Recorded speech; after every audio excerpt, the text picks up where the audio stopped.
In the Kingdom of Tonga, a chain of tiny islands in the South Pacific, where pigs and churches outnumber people, climate change is a reality that has left this small developing nation exposed and vulnerable. People say, "Oh, you must be so lucky you live in paradise," you know. But it's not all what people think it is. There's a price you pay by living in paradise. You're living with nature. Before we knew certain times when it's rainy season, now it rains all over time, flooding, and changing temperature. We have to have warm weather. Now we're having cold seasons. So it's all just mixed up. So it basically shows that we are not into a system which used to be before. Definitely there's a change somewhere.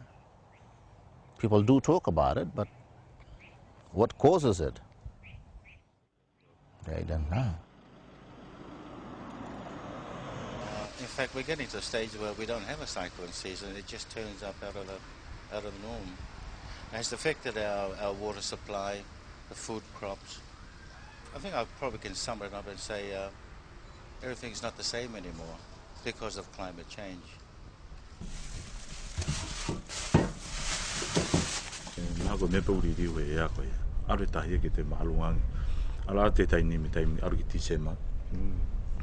The major thing he's noticed is that the sea level has risen quite a bit over his years here.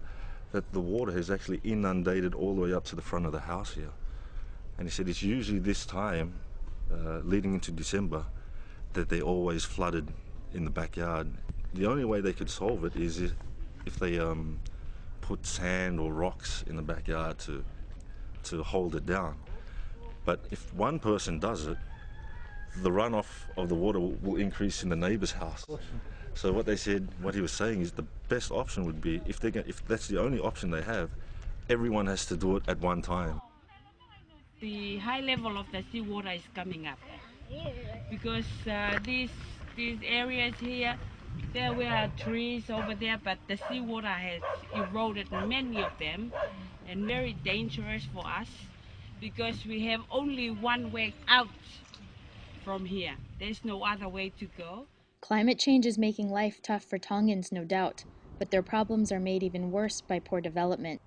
At this watery graveyard on the coast, locals have clear-cut mangroves to make dye for tapa, a traditional cloth. But by cutting down the saltwater plant, they leave homes vulnerable to excessive flooding. The onset of climate change and its effects have just made the situation worse for the people here.